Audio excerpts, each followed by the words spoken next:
다른 방으로 가신 거 아니에요?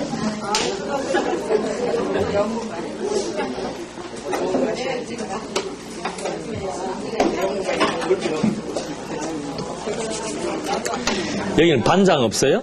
있어요. 예? 있어요. 누구예요? 권사님이에요? 예. 어디 가셨어요?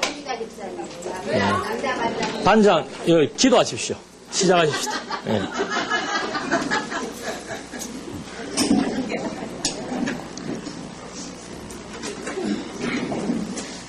기도하시겠습니다. 하나님 아버지, 주일날 생각하시고 저희에게 육교 강연에 대해서 또 배우는 시간을 할수 있는 감사합니다. 저희가 이 강연을 통해서 또 하나님을 알아가고 하나님 경외하는 삶을 살기를 바랍니다. 또 강연을 하시는 유기병에게도 지혜와 공감을 주셔서 이거 강의를 잘 감당할 수 있도록 도우시기 바랍니다. 감사의 힘을 다하겠습니다. 아멘. 에베소서 1장 3절로 5절까지 말씀 좀 보시겠습니다.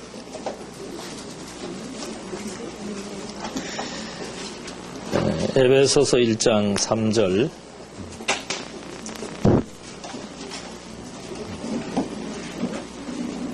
마이크 소리 잘 들립니까? 좀 작지 않아요? 네.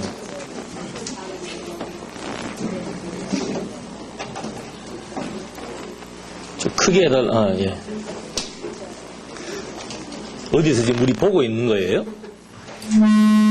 아이고. 예. 1장 3절. 우리 주 예수 그리스도의 아버지 하나님을 찬양하자. 하나님께서는 그리스도 안에서 하늘에 속한 모든 신령한 복으로 우리에게 복을 주신 분이다. 그분께서 창세전에 우리로 사랑 안에서 그분 앞에 거룩하고 흠이 없게 하시려고 우리를 그리스도 안에서 택하셨으며 그분의 기뻐하시는 뜻을 따라 우리를 예정하시어 예수 그리스도로 말미암아 그분의 아들로 받아들였으니 5절까지 말씀 봉독해 드렸습니다.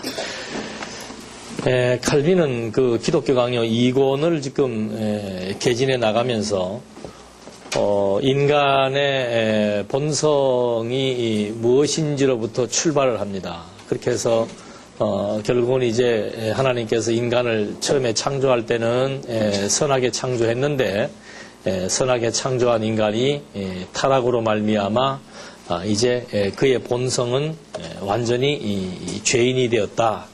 이런 이제 논리로 개진하고 있다 그랬습니다. 오늘 본문을 읽어드린 이유는 뭔가? 우리 그 언약 성취사 신학과 구속사 신학의 전개 방식이 근본적으로 다릅니다. 칼빈도 물론 예정론을 얘기를 했습니다마는 예정론은 예정에 관련된 말만 할 때 필요한 그런 교리가 아닙니다. 그러니까 예정이라고 하는 것은 영혼 세계의 사역이기 때문에 이 영혼 세계의 사역과 피조 세계의 사역은 절대적으로 연관이 되어 있습니다. 그러니까 창조로부터 시작되는 이 피조 세계의 사역은 여기로부터 시작하기 때문에 여기로부터 설명되어지는 것이 아니고 창세기 1장 1절로부터 시작해서 요한계시록까지 설명되어지는 모든 내용들의 근간, 뿌리로 볼 수 있는 거죠. 그것이 이미 창세 전 하나님의 영혼 세계의 작정 사역으로부터 시작하고 있다는 것. 이걸 우리는 놓쳐서는 안 됩니다. 그것이 나중에 가서는 아주 엄청나게 큰 신학적 의미를 부과하게 되고 우리 그 언약 성취사 신학과 일반 구속사 신학의 차이점을 아주 극명하게 대조시켜주는 중요한 논리의 출발점입니다. 그러니까 이걸 뭐 예정 얘기만 할 때 또는 구원 얘기만 할 때 이렇게 설명되어질 부분이 아니고 지금 칼빈이 놓친 것도 인간을 설명할 때도 창세기 1장에 나오는 하나님이 창조하신 인간 그것으로부터 시작되는 게 아니에요. 그러니까 인간을 설명을 하든 뭐 창조를 설명을 하든 그리스도를 설명을 하든 또 하나님의 나라인 교회를 설명을 하든 모든 중요한 신학적 교리 내용들 그리고 성경에 전개되는 모든 내용들은 전부 근간 이것이 바로 영혼 세계의 사역으로부터 시작되었다는 거. 이걸 이제 잊어버리면 안 됩니다. 그래야만 마지막 가서 영원한 작정을 영원히 뭐 하시는 거예요? 성취하시는 영원하신 하나님에 대한 설명이 가능해지는 겁니다.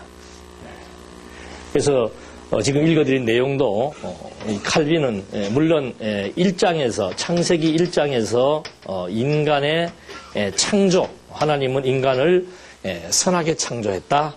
그런데 3장에 와서 그 선하게 하나님은 선하게 창조했는데 인간이 타락을 했다. 그래서 하나님께서는 내가 힘이 너무 세서 그런다. 분필이 약하나. 하나님께서는 그리스도를 준비해 놓으셨다가 그리스도로 말미암아 구속하셨다. 이 이론도 마찬가지예요. 이런 이론도 설명을 하려면은 여기로부터 나와야 되는 거죠. 그러니까 어떤 이론도 근거가 부실하거나 근거가 확실하지 못할 때는 하나의 설로 끝나는 겁니다. 예정설이 아니에요. 설이라고 하는 것은 가설인데 예정론이라고 하는 것은 가설이 아니란 말입니다. 그래서 지금 이렇게 칼빈은 이런 방식으로 설명을 해서 하나님이 창조했고 인간이 타락했고 하나님께서 그리스도를 보내어서 구속했다. 이런 이제 설명을 하면서 이때 인간의 상태가 지금 우리 3장 공부할 겁니다. 이때 인간의 상태가 어떤 상태인가?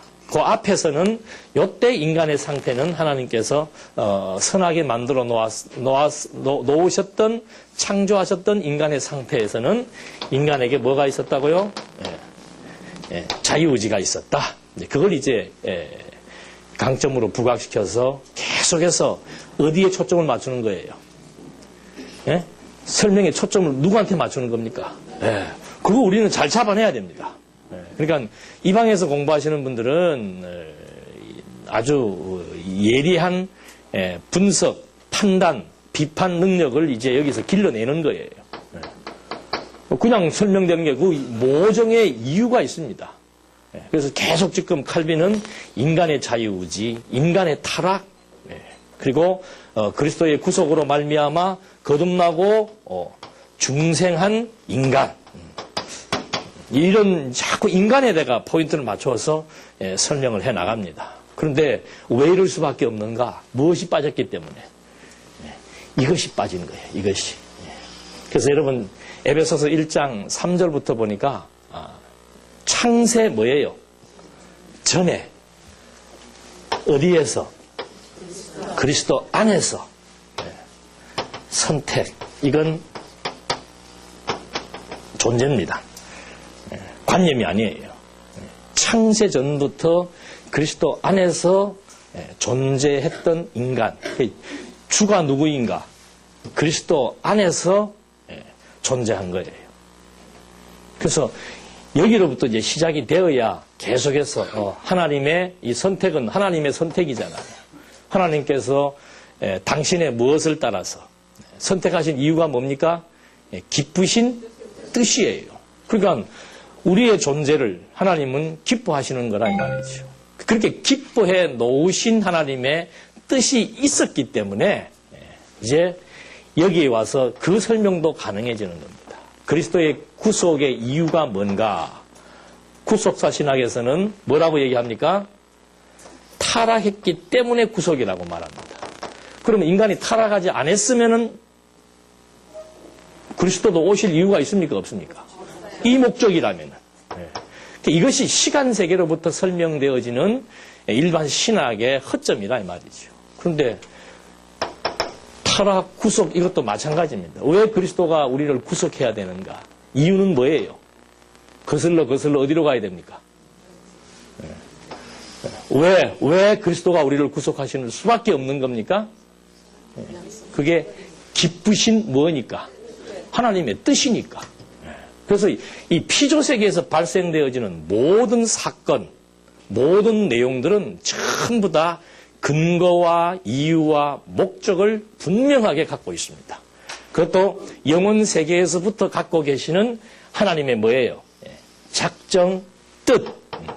그것이 근본적인 근거, 이유, 목적으로 다 성립이 되어 있습니다. 그래서 이런 맥락 속에서 이제 인간에 관련된 인간의 본성이 설명되어져야 하나님께서 창조할 때도 인간을 어떻게 창조하신 거예요? 기쁘신 뜻에 기초해서 어떻게? 생명체로 창조했지요, 처음에.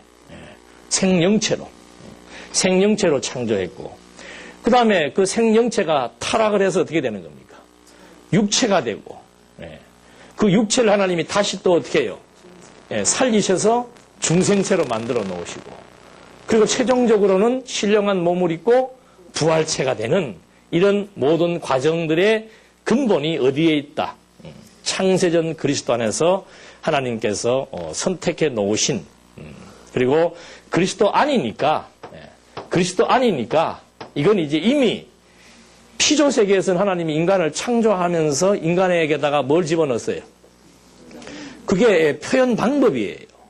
인간을 흙으로 만들어 놓고 거기에다가 뭘 집어넣어요? 생기를 불어넣잖아요. 근데 그렇게 하시는 이유가 뭔가? 이미 근본적인 창조의 내용은 여기에 있는 거예요. 어디에 있었기 때문에? 그리스도 안에 존재해 있었기 때문에 하나님이 인간을 만드시는 것도, 인간이라 이 피조세계라고 하는 것은 시간, 공간, 형상으로 지금 보여지는 세계잖아요. 그러니까 보여지는 인간을 흙으로, 피조물, 흙을 통해서 인간을 만들어 놓고 거기에다가 이제 보이지 않는 하나님의 생명의 기운을 공급하시는 이유가 뭔가? 이게 다 이 안에서 이런 존재 방식으로 인간이 존재했기 때문에 이걸 이제 이 세계에다가 뭐 하는 거예요? 드러내어 주는 것. 신학적 용어로 뭐라고 그랬습니까? 계시한다 그 말이죠. 여러분 에베소서 3장 9절 말씀을 보시면은 이 창조도 마찬가지예요. 그러니까 시간으로 표현되는 창조는 창세기 1장 1절로부터 시작되었지만은 이미 바울은 여기서 지금 썼거든요. 바울은 이 여기까지의 모든 내용들을 어디로 거슬러 갖고 올라갑니까? 일로 가지고 올라가는 거예요. 에베소서 3장 9절에 보니까 영원부터 만물을 창조하신 하나님 이렇게 나옵니다. 우리는 창조 그러면은 이것만 생각하잖아요. 근데 바울은 이 창조 사건도 이미 영원부터 하나님의 무엇이 작정에 의해서 이미 창조는 언제부터 시작된 건가? 눈으로 보이는 시간, 공간, 형상으로 드러난 창조는 이때부터지만 보이지 않는 창조는 언제부터? 영원부터 존재해 있었던 것이죠. 그래서 이 영혼과 시간, 영혼과 영혼세계와 시간세계, 영혼세계와 피조세계, 영혼세계와 계시세계, 이건 아주 그냥 하나의, 그래서 요거를 축소를 시키면 이렇게 원으로 그리는 이유가 거기에 있는 거예요. 그래서 영원한 것을 어떻게 해요? 이렇게 시공형을 통해서 계시해 준다. 그러니까 이 나타난 것은 뭐예요? 나타나지 아니한 것으로 이미 뭐예요? 존재한 거예요. 그러니까 아무것도 없는 것이 툭툭 불거져 나오고 아무것도 없던 계획이 그때 나타난 것이 아니고 이 작정, 로고스, 하나님의 뜻은 이미 뭐예요? 이 영원한 세계 속에서 확고하게 세워져 있었고 이미 존재해 있었고 그걸 하나님께서는 이제 요 세계를 통해서 뭐 하시는 것이다? 계시하시는 것이다. 그래서 바울은 에베소 3장 9절에서 그런 말을 합니다. 영원부터 만물을 창조하신 하나님께서 왜 창조하셨는가? 이 비밀의 경륜을 뭐 하시려고? 드러내어 알게 해 주시려고. 그게 이제 이 창조하신 창조의 근본적인 목적으로 설명이 되는 거죠. 그러니까 모든 것의 출발은 인간을 위한 것은 없습니다. 엄밀하게 말해서 인간 자체를 위한 게 아니에요. 전부 하나님의 영광을 뭐 한 거예요? 선포한다 그러죠. 선포한다, 드러낸다, 보여준다. 같은 의미로 우리가 받아들일 수 있는데 이런 맥락 속에서 우리 기독교라고 하는 종교는 인간을 위한 종교가 아니고 하나님의 자기 계시의 종교다.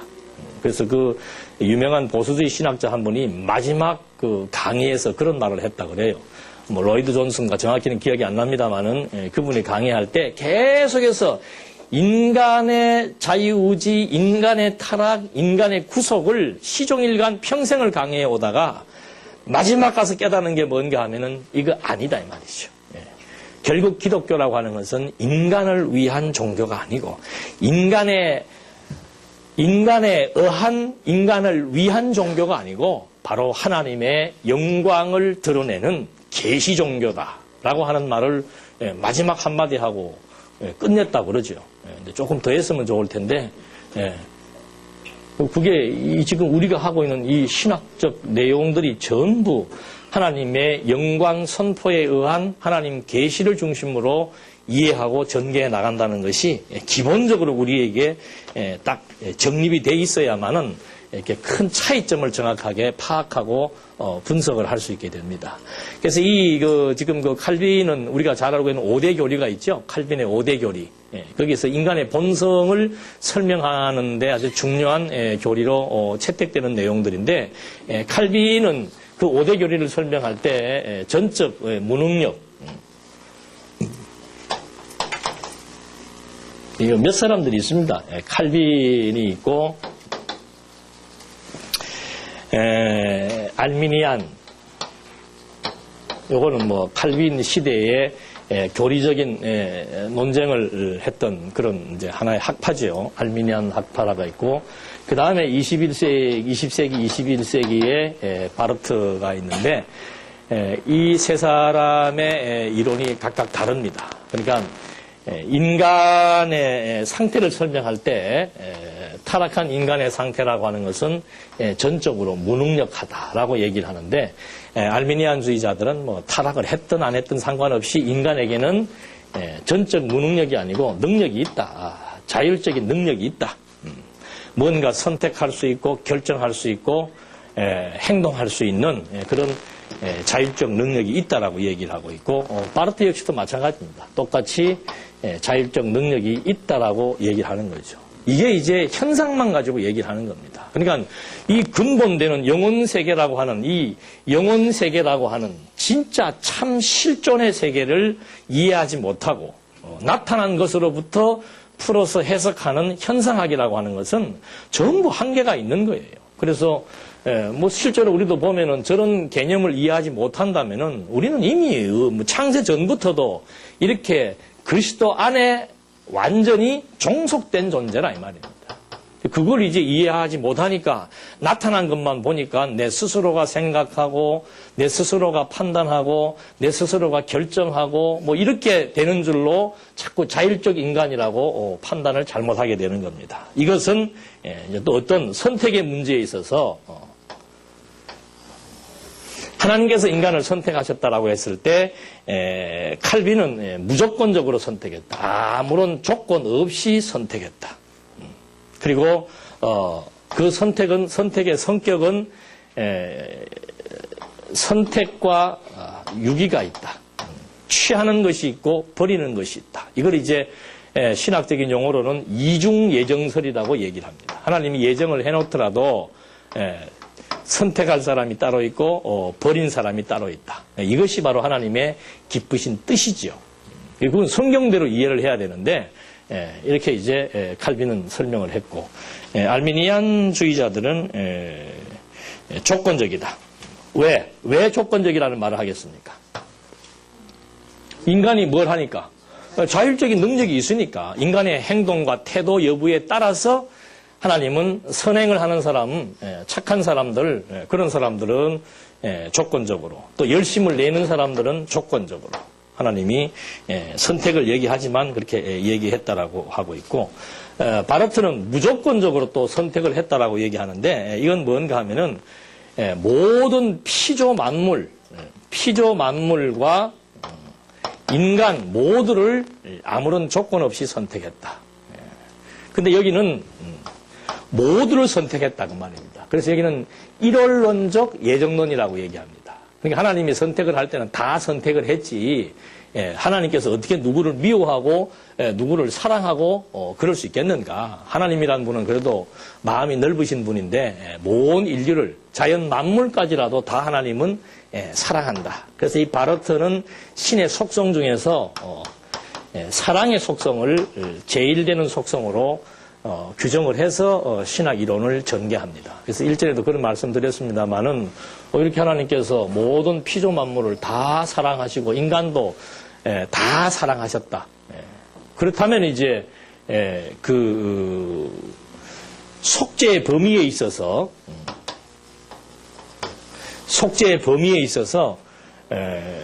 다 사랑했으니, 다 사랑을 했기 때문에 하나님께서는 이제 다 사랑을 했는데, 여기는 이제 전형적인 그 인간의 행동 여부에 따라, 인간에게 조건적으로 했다는 것은 인간의 어떤 그 행동 여부에 따라 반응하는 것이고, 그 다음에 그 속죄의 범위는, 하나님 입장에서의 속죄의 범위는 아주 무제한적이다. 제한 없이 하나님께서 속죄의 범위를 모든 인간에게 다 주었다라고 얘기를 하고 있고, 그 대신에 바르트는 하나님께서 속죄의 범위를 넓혀 주었지만은 결국은 자율적 인간이 인간의 그 결단, 인간의 최종적인 그 결정, 행동 여부에 따라서 속죄가 될 수 있고 안 될 수도 있다. 그러니까 바르트 같은 경우는 그 인문학적으로 볼 때는 합리적이에요. 하나님께서 모든 것 다 선택해 놓고, 다 하나님은 모든 걸 또 다 사랑하시고, 그리고 인간이 타락을 했기 때문에 그리스도를 보내셨다. 사랑, 그리고 모든 것, 그래 그리스도를 보내셨다. 근데 인간에게는 자율적인 능력이 있으니까 그 자율적 능력을 가진 인간이 그리스도를 만나면은 속죄가 이루어질 것이고, 만나지 않으면은 속죄가 이루어지지 않는다.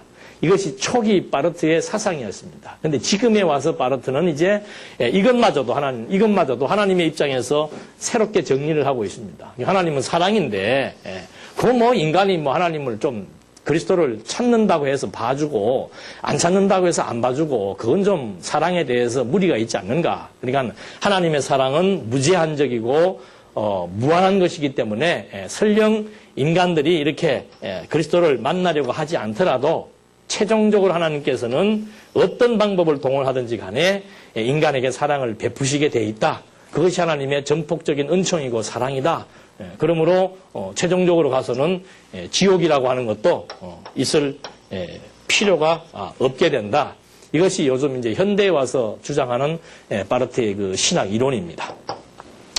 이런 이론이 나올 때만 해도 이렇게 그리스도에 대해서 인간의 행위, 인간의 결정, 인간의 어떤 그 노력이 요구되는, 그래서 책임이 결국은 반반이 되게 되는 건데, 이런 이론이라면은 결국에 구원의 주체가 누가 되는가 하면은 인간이 되는 거예요. 하나님께서는 이렇게 밧줄을 내려놓았지만은 그걸 잡고 안 잡고의 최종적인 결정권자는 인간이 되게 되는 거죠. 그 밧줄을, 구원의 밧줄을 잡으면은 구원을 받을 것이고, 안 잡으면은 구원받을 수 없다. 그래서 이렇게 되면은 결국 가서는 모든 최종적인 결정권자는 인간이 주체가 될 수밖에 없다라고 하는 거. 그러니까 자꾸 처음부터 신학자들도 그렇고 처음부터 자꾸 어떤 인간에게 조명을 맞추어서 인간의 어떤 상태나 태도나 여기에 관심을 갖고 접근하다 보니까 결국 가서는 이제 인간학으로 신학이 전락될 수밖에 없는 거죠.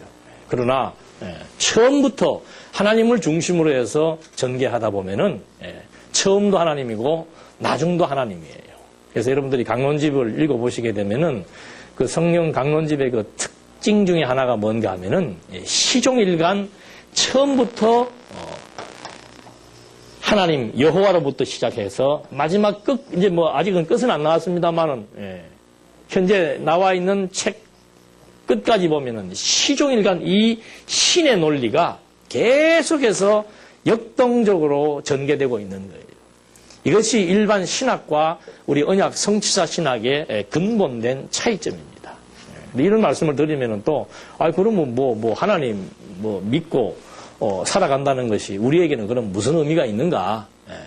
결국은 하나님 당신 영광 선포하는 것이고, 당신 드러내시는 것이고, 인간은 거기에 뭐에 불과한 거예요?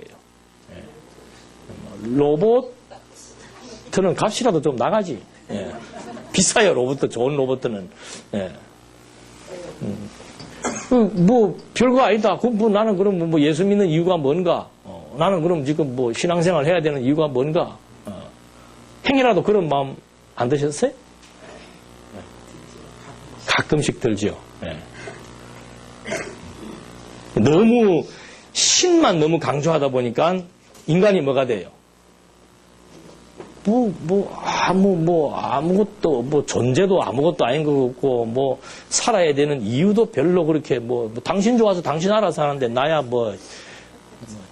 죽으라면 죽든지, 살라면 살든지, 먹으라면 먹든지, 당신 마음대로 다 하십시오.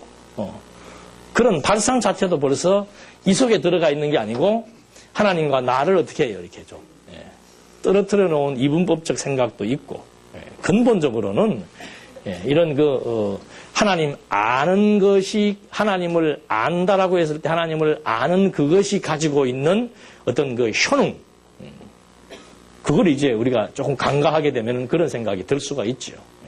그거는 나중에 우리 오전 2부 예배 때 설명을 드리고, 그렇게 하여튼 그 속죄 범위가, 칼빈은 여기에서 속죄도 아무나 속죄해 주는 것이 아니고 어떻게 해요? 선택한 자에게만 속죄해 주는 거죠. 이자만 속죄해 줘야 되는 이유도 어디에 있는가? 이미 창세 전부터 어떻게 해요? 하나님께서는 선하게 보는 자, 하나님이 싫어하시는 자, 딱 하나님이 정해놓았기 때문에 그 작정대로 성취하시는 여호와의 속성상 누구든지 다 속죄를 해주면 안 되는 거죠. 당신의 뜻은 일정하기 때문에 그 뜻이 인간의 태도나 행위나 또는 자연 환경에 의해서 바뀌지 않는다는 거죠. 이제 이 부분에 대해서도 이제 많은 학자들은 의문을 제기하게 되는 겁니다. 하나님께서 왜 누구는 사랑하고 누구는 미워하는가? 그래서 왜 누구는 선택하고 누구는 지옥을 보내는가? 선택받아 지옥 가는 사람이나 천국 가는 사람이나 이 땅 위에서의 그 모습은 어때요? 똑같아요. 똑같아요? 그럼 이제 구원파에 걸려드는 거예요. 그 죄인이냐 의인이냐 묻는 게 다 그런 거란 말입니다. 본성은 똑같은 다 뭐예요? 타락한 속성을 지니고 있는 죄인인데 하나님께서 그 죄의 몸 위에다가 뭘 덧입힌 거예요? 의의 옷을 입혀준 것이죠. 그래서 본성적으로는 죄인이지만 하나님의 은혜로 말미암아 하나님은 우리를 무엇이라? 의롭다 칭하신다 이거죠. 로마서의 내용 아닙니까? 그래서 그 범위에 대한 문제 그런 것들은 여러분들이 질문을 계속 가지고 계셔도 괜찮습니다. 그러다가 이것이 이제 어느 순간인가 풀어지게 돼 있고 그렇게 질문을 갖고 있다가 해답이 나왔을 때는 절대 잊어버리지 않게 되는 거죠. 그래서 이런 그 일반 신학에서는 이 문제가 심각한 문제로 대두되고 있습니다. 그리고 고통의 문제, 지옥의 문제, 하나님이 버리는 문제, 고통의 문제, 이게 일반 신학에서는 일종의 난제로 남아있는 거죠. 하나님께서 왜 누구는 택하고 누구는 버리는가? 이게 하나님의 당신이 가지고 계시는 속성이에요. 절대 이성이에요.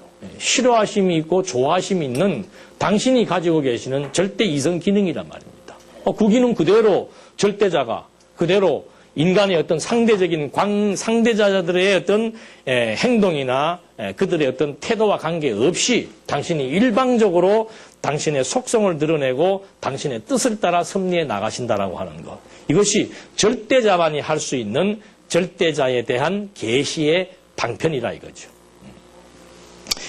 그렇게 해서 은총에 대한 문제도 이렇게 하나님께서 인간을 전적 이제 여기에 이제 요게 이제 선택과 유기라고 하는 예정에 대한 얘기가 나오는데 하나님께서는 이미 이게 제일 먼저 나와야 되는 거죠. 논리상.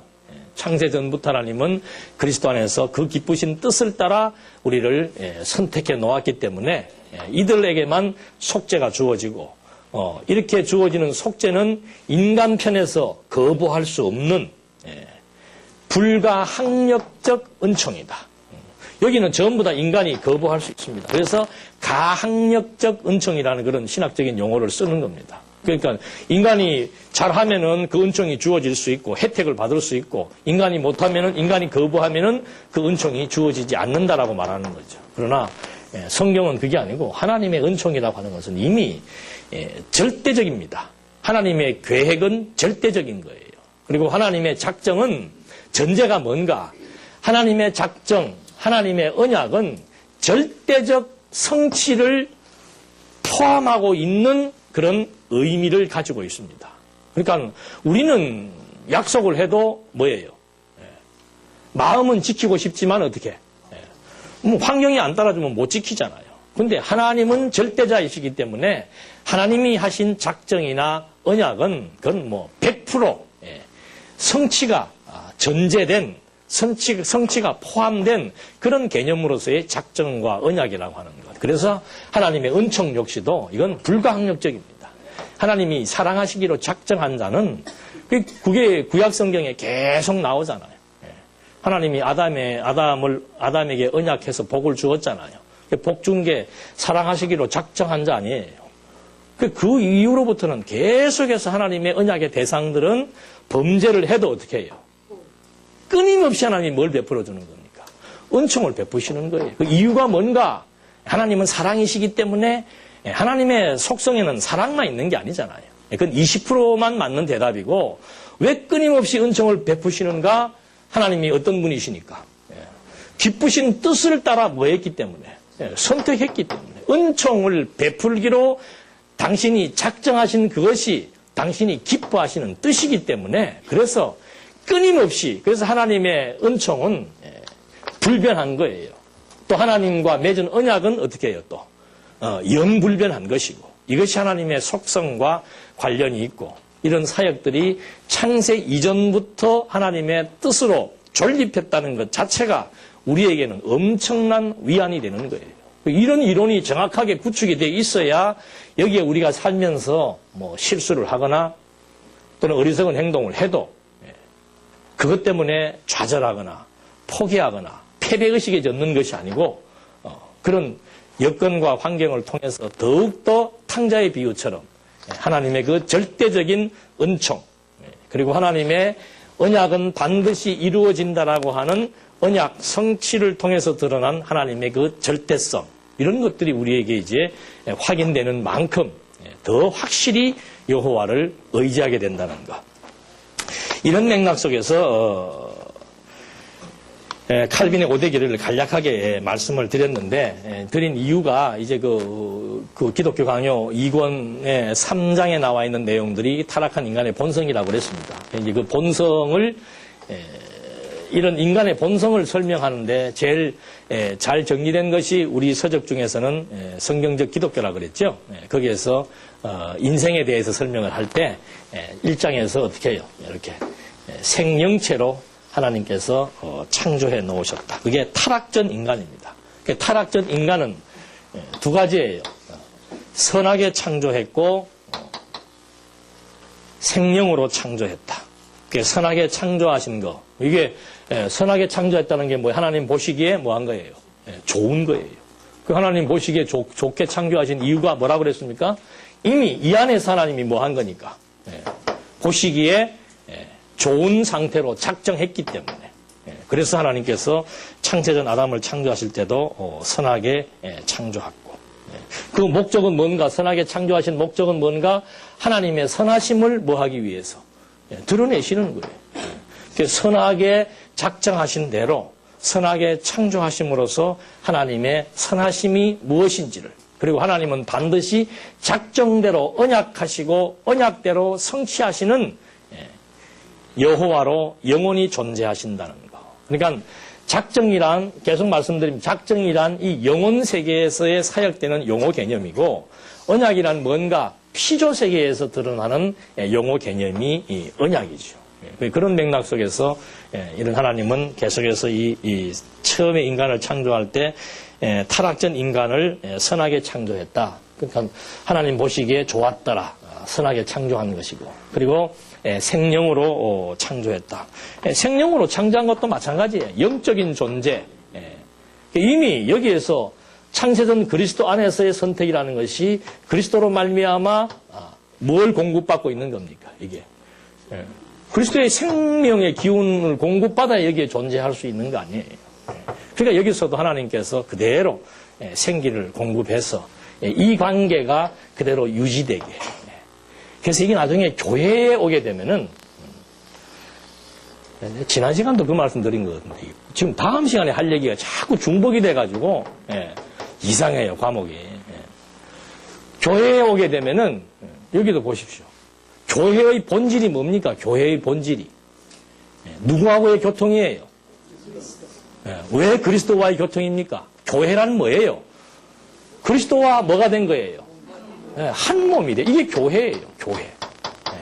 그 하나님 이걸 왜 이렇게 하셨는가? 어디에서부터 했기 때문에. 이게 영원한 하나님의 나라 아니에요. 창세전 그리스도 안에서 선택된 이것이 영원한 하나님의 나라라 이 말입니다. 이 나라 계시하기 위해서 아담 불러가지고 아담에게 뭐 한 거예요? 생기로 생명체 만들어 놓고서는 아담에게 뭐 한 거예요? 복 주신 거 아니에요. 그러니까 이 복도 언제부터 나타난 복이에요? 에베소서에 보니까 창세전 그리스도 안에서 하늘에 속한 무슨 복? 하늘에 속한 신령한 복. 성경에 이렇게 복이라는 것이 무엇인지를 분명하게 명시해놨죠. 복이란 뭔가 하늘에 속한 신령한 복. 그 복의 내용을 구체적으로 아담에게 어떻게 설명해 준 겁니까? 자손과 땅과 통치로서 나라의 3대 요소로 설명을 해줬잖아요. 그러니까 하늘에 속한 신령한 복, 그것이 하나님의 나라에 대한 언약이지요. 그 언약이 아담이 타락으로 말미암아 실체적 언약이 안 이루어졌기 때문에 둘째 아담 그리스도를 통해서 뭘 이루는 겁니까? 이 신령한 하나님 나라에 대한 복을 첫 아담에게 언약을 하시고 둘째 아담 그리스도로 말미암아 뭐 하시는 거예요? 성취하시는 거예요. 그러니까 예수님이 처음에 포문을 여실 때도 회개하라 무엇이? 그 느닷없이 그만하는 게 아니에요. 예수님이 천국 복음을 전파하시는 이유도 이게 다 창세전 당신과 더불어서 약속해 놓으신 하나님의 작정에 근거했기 때문에 예수님이 오셔서 이런 구약의 모든 언약을 다 성취하셔서 바로 하나님의 나라인 무엇을? 교회를 그리스도가 세우시는 거예요. 교회란 뭔가? 그리스도의 뭐예요? 몸이에요, 몸. 그리스도의 몸. 그러니까 이 몸이 요걸 우리는, 요 몸을 우리는 뭐라고 얘기하는 거예요? 중생체라고 얘기하는 거죠. 중생체라. 근데 요 몸은 육체를 입고 있기 때문에 요게 양다리를 걸치는 거예요. 반은 어디에? 육체의 소유, 반 더 되죠, 우리가. 한 80%, 90%는 육체의 소욕에. 어떤 분은 0.1%는 어디에? 실오라기처럼 그리스도에게 붙어 있는 분도 이거 약하죠. 그러니까 맨날 어디에 지는 겁니까? 육체의 소욕에 지는 거예요. 그러나 그리스도의 이 생명의 말씀, 그리스도로 공급되는 생기, 그게 말씀 아니에요. 그 말씀의 내용이 뭔가? 여호와에 대한 확증이다 그 말입니다. 여호와에 대한 확증. 그 여호와에 대한 존재 확증이 되면 될수록 무엇이 자라게 되는 겁니까? 요 영의 소욕이 점점 자라게 되는 거죠. 그게 중생체의 모습이에요. 그러다가 최종적으로는 뭐 하는 거예요? 이 원수 같은 무엇을? 육신을 뭐 해버리고. 그거 보는 걸 그렇게 우리는 또 싫죠. 미련이 많아가지고. 미련과 아쉬움이 많아서 그거 벗는다 그러면 막 다들 기겁을 하시는데 그거 벗어버리고 어떻게 해요?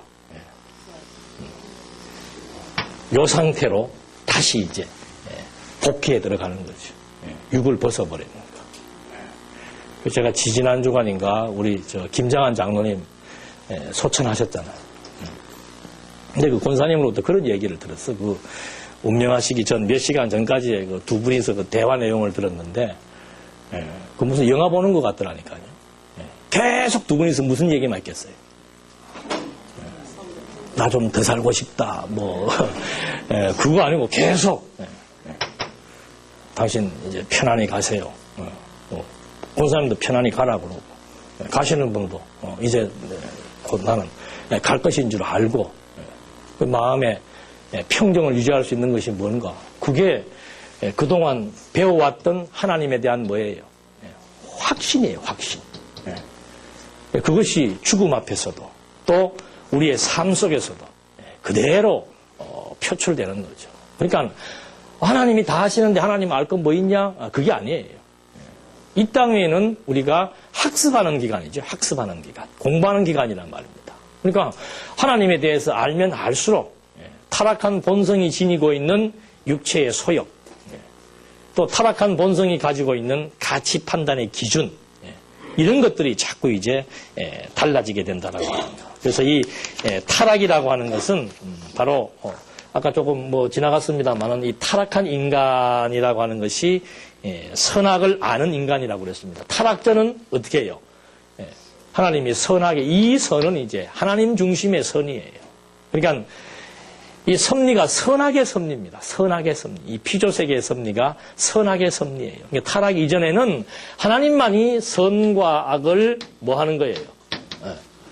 판단하고 주관하는 겁니다. 그러니까 타락이란 뭔가? 판단이 달라지고 주체가 달라져 버리는 거예요. 그러니까 아담이 타락하고 나서는 어떻게 달라지는가? 자기가 뭐가 된 거예요? 자기 중심으로 좋고 나쁜 가치 판단을 하는 거죠.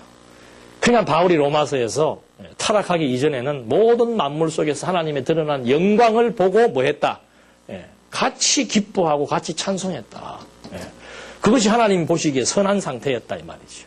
근데 타락하고 나니까는 도리어 신령한 복을 보지 못하고 무슨 복을 보기 시작하는 거예요. 세속적 복에 관심을 갖기 시작하는 거죠. 그러니까 타락하기 이전에는 신령한 것을 본 거예요. 피조 세계를 통해서도 신령한 것을 바라보면서 신령한 것을 추구하고 신령한 것을 찬송을 했는데 타락하고 나서부터는 이제 봐야 될 것을 보지 못하고 도리어 뭐예요? 안 봐도 되는 거. 그 육체의 눈을 가지고 세속적인 피조물이 도리어 뭐예요? 피조물 자체, 피조물에 드러난 하나님의 영광을 보고 판단해야 되는데 피조물에 드러난 하나님의 영광은 이제 보지 못하고 피조물 자체가 가지고 있는 것에 가치를 부여하게 되는 거죠. 그래서 세속주의자가 되는 거예요. 여러분들 아프리카 같은 데 가보십시오. 그 사람들 아무리 바닷가에 고기가 많고 열매가 많아도 어떻게 해요? 그냥 그때 필요한 것만 어떻게 해요? 잡아서 먹잖아요. 근데 우리는 뭐예요? 아니라 이 말이죠. 쌓아야 뭐가 풀려요? 식성이라고 그러나? 직성이라고 그러나? 그게 다 여기에서 오는 거죠. 그러니까 타락한 인간이라고 하는 것은 뭔가? 그게 이제 죄인의 상태를 의미하는데 뭐가 죄인인가? 하나님 좋아하시는 선악 판단 기준이 인간이 자기가 주체가 되어서 자기가 주관자로 오판을 한 것이죠. 그러니까 이때부터 인간은 이제 완전히 자기주도적인 그리고 자기중심적인 그런 사람으로 바뀌어버리는 거예요. 그러니까 하나님 타락하기 이전에는 보이는 것에 가치를 둔 게 아니고 보이지 않는 하나님의 영광의 가치를 두었기 때문에 벌거벗어서도 그것이 아무런 문제가 안 됐어요. 근데 타락하고 나서부터는 당장 보이지 않는 것은 별볼 이렇게 생각해버리고 보이고 나타난 것에만 가치를 부여하다 보니까 당장 자기중심적으로 자기가 부끄럽다고 생각을 하고 그게 자기중심이에요. 자기중심. 이게 이제 중생이란 뭔가 이런 것들이 이제 바뀌어 나가는 것이죠. 판단의 기준이 세속적 가치, 세속적인 데다가 가치를 부여하던 것이 이제는 신령적인 데다가 가치를 부여하게 되고 내 뜻과 내 욕망 중심으로 살던 내 생각이 점점 누구 중심으로? 하나님의 뜻이 이루어지기를 도리어 뭐 하는 거예요? 소망하는 거. 완전히 이게 새 사람이죠. 이건 일반적인 이론으로는 불가능한 거예요. 정말 하나님께서 거듭나고 중생시키셔서, 거듭나고 중생했다는 게 뭐라고 그랬습니까? 구체적으로 영혼이 뭐 한 거예요? 되살아난 것이지요. 그러니까 정신은 사상이라고 그랬습니다. 완전히 인본주의죠. 인본주의. 자기중심적인, 자기가 좋은 것을 기준으로 해서 세속적 기준에 의한 판단. 그러니까 사람을 판단하는 것도 전부 주관적이에요. 다 주관적. 내 기준에 의해서 봤을 때, 또는 내가 살아왔던 문화적 기준에 의해서 봤을 때 거기에 맞으면은 좋은 사람이고, 거기에 안 맞으면 뭐예요? 나쁜 사람 되는 거예요. 뭐 별거 없어요.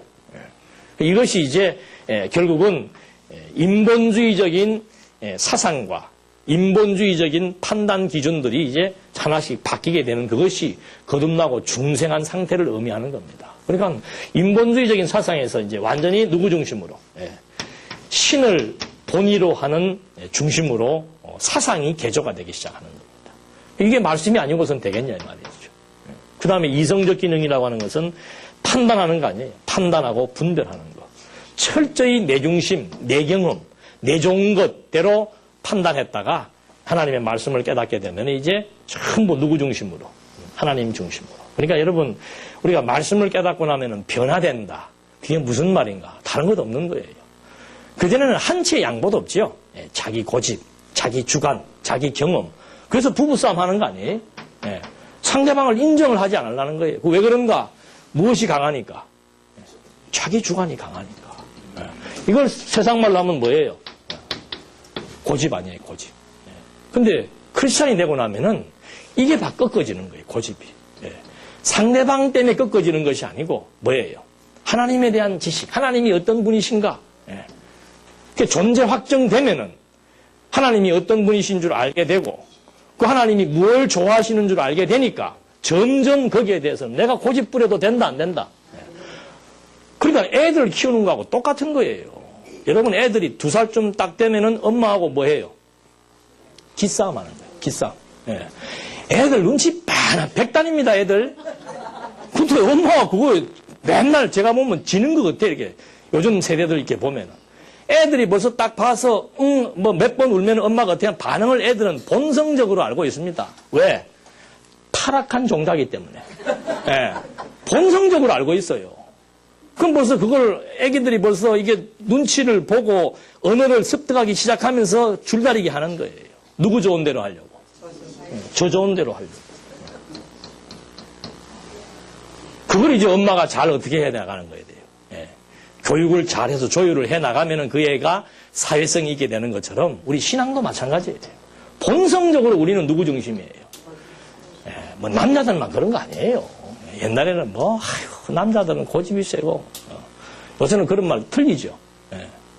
여자들이 더 고집 센 사람도 많고 또 여자들이 실제로 힘도 더 세가 남자 두드러 패는 여자들도 많고 뭐 이게 본성적으로 남녀의 관계 없이 다 본성적으로 자기 주관, 자기 고집, 자기 중심적인 판단.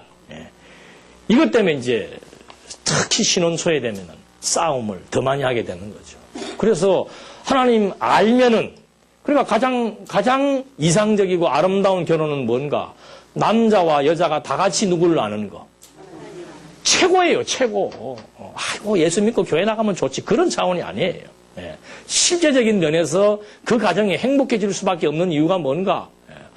둘 다 하나님 앞에서 자기 주관, 자기 판단 꺾게 되고, 둘 다 상대방으로부터 사랑을 요구하지 않고, 하나님으로부터 사랑의 충족을 받고, 그 이상적인 가정이 어디가 있어요? 인간이니까 고집 안 피울 수 없지요. 그러나 조금 피우다가도 금방 어떻게 해요?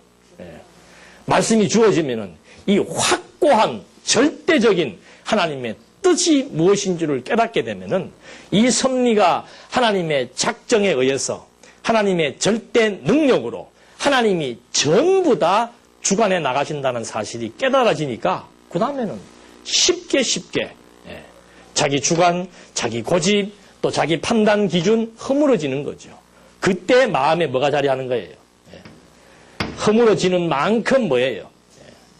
새로운 새 생명의 심리가 조성되는 거예요. 이게 마음의 상태예요. 그러니까 여러분 하나님 알아야 됩니까? 몰라도 됩니까? 알아야 되지요. 누구를 위해서? 뭐 하나님까지 갈 것도 없고 나 이 땅에 살면서 행복하게 사시고 싶으면은 죽기 살기로 하나님 아는 길 외에는 왜? 하나님 아는 것이 지식의 근본이고 지혜의 근본이니까 모든 것에 대한 근본이니까 판단과 주관과 고집을 조정할 수 있는 근본적인 능력이 하나님에 대한 지식으로 말미암고 지혜로 말미암으니까 그 이상 우리한테 소중하고 필요한 것은 없는 거죠. 그래서 그 공부를 하는 데 있어서 이제 다양한 방법으로 공부를 한다는 것 뿐이지 근본적으로 하나님 배움에 대한 것은 하나님이 우리를 이 땅에 태어나게 하신 뭐라고 그랬어요? 이유라 그런 거예요. 이유. 우리에게 자식을 주신 이유도 뭐예요? 여러분 구약성경에 계속 나오잖아요. 하나님께서 모세를 불러가지고 바로에게 보냅니다. 바로가 가서 내가 뭐라고 얘기합니까? 하나님하고 자기는 둘이 아니까 괜찮은데 바로한테 가가지고 뜬금맞게 와서 우리 좀 나가야 되겠다 그러면 바로가 모세를 볼 때 어떻게 보겠어요? 야가 사람 하나 죽이고 저기 광야에 가 살더니 정신이 이상돼서 왔구나. 모세가 그걸 모르겠어요. 알지요. 그러니까 내가 가서 뭐라고 좀 얘기를 해야 되겠습니까? 네, 오랜만에 영어 좀 씁시다. 쉬운 거. I am that I am. 근데 뭐라고 얘기합니까? 누가 보냈다 그럴까요? 나는 나다 그 말이에요. 다른 말 필요 없는 거예요. 나는 나다. 그게 뭔가? 그러면서 하는 말이 나는 어떤 자다? 스스로 있는 자다. 그게 존재 그 자체라 그 말입니다. 누가 보냈습니까? 존재 그 자체. 존재자. 모든 존재의 근원이며 근본이며 본질 되시는 분. 이 말은 다른 말로 하면은 애굽도 하나님이 세웠고 하나님이 다스리고 이스라엘도 하나님이 세웠고 하나님이 다스린다. 그걸 이제 내가 뭐 하겠다? 알게 하겠다. 어떻게? 여기에 출애굽기 3장에 나옵니다. 출애굽기 6장에 가면 어떻게 알게 한다 그래요? 그동안 내가 나를 무엇으로만 알려주었다? 내 힘만 보여주었다 이 말이에요. 힘만. 창조주로서의 능력, 그런 능력만 보여주었는데 이제는 뭘 보여주겠다? 왜 여호와의 힘을 보여주겠다? 400년 전에 열조 아브라함과 뭐 한 게 있으니까? 약속한 게 있으니까. 그 때가 되었기 때문에 내가 너희를 애굽의 노예 생활에서 뭐 해주겠다? 해방시켜주겠다. 이것이 하나님 당신의 존재를 우리에게 알려주는 방식이라 이 말입니다. 그래서 언약대로 성취해 나가시는 거예요. 그러면서 신명기에 와서 뭐라고 얘기하는 거예요? 신세대들에게. 너희들 부모들은 자식들에게 두고 뭐 해라? 교육시켜라. 그게 어디에도 나와 있어요? 십계명에도 나와 있잖아요. 부모를 거역하면 안 된다. 그게 교육 얘기하는 거잖아요. 그러니까 우리를 이 땅에 살게 하신 이유는 뭔가? 처음도 교육이요. 임종 순간까지도 교육이에요. 무엇에 대한 교육? 하나님 여호와이심. 존재 그 자체. 나는 나라고 하는 거. 그 이상 무슨 답변이 필요합니까? 나는 나라니까. 그래서 여호와이심을 알게 하는 거.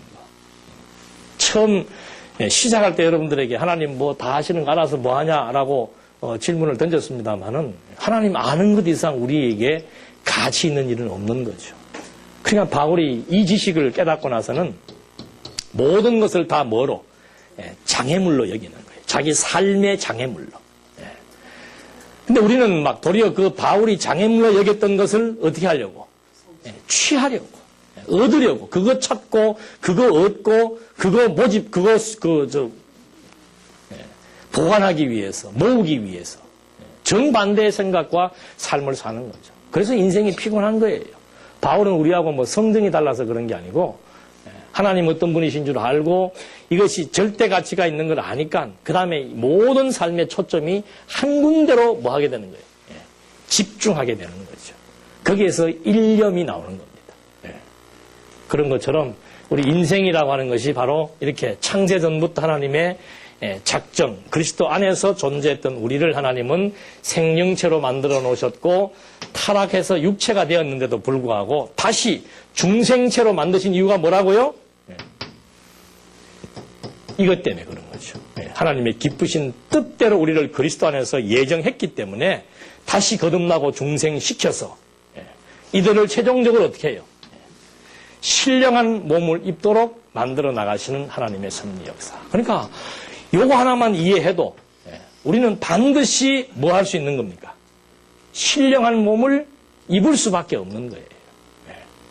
그래서 마지막에 부활에 대한 인간에 대해서도 뭐 신령한 몸을 가진 자, 천국에서 영원히 살자 이렇게 나와 있습니다만은 왜 우리가 신령한 몸을 갖고 천국에서 영원히 살 수밖에 없는가?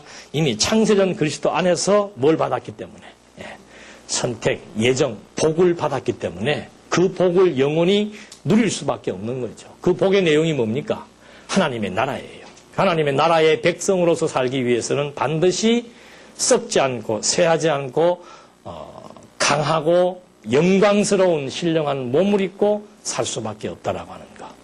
그래서 우리의 그 사후세계에 대한 문제도 전부 이 하나님의 존재 확증이 될 때 미래에 대한 예정의 신뢰도가 높아질 수밖에 없는 거예요.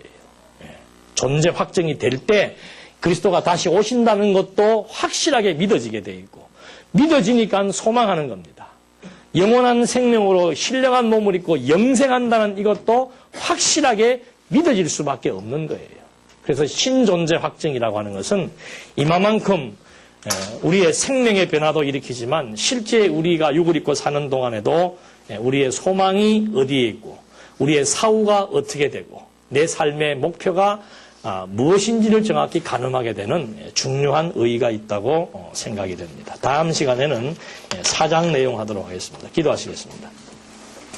하나님 아버지 감사합니다. 하나님의 기쁘신 뜻을 저희들에게 깨닫게 해주시고 지혜와 지식의 보고인 하나님의 말씀을 통해서 정말 여호와로 영원히 존재하시는 하나님의 존재 확증이 오늘 우리들을 통해서 깨닫게 해주심을 다시 한번 감사드리며 우리의 삶의 분명한 목표가 무엇인지 바로 알고 그 선한 일, 선한 목표를 향해서 일생을 살아갈 수 있도록 인도해 주시옵소서.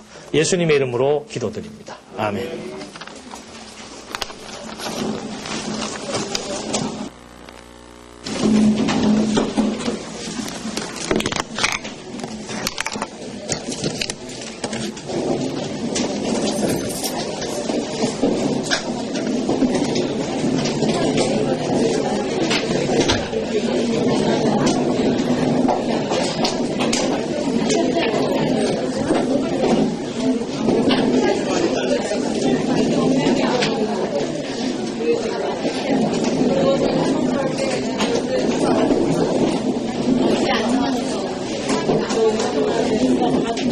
안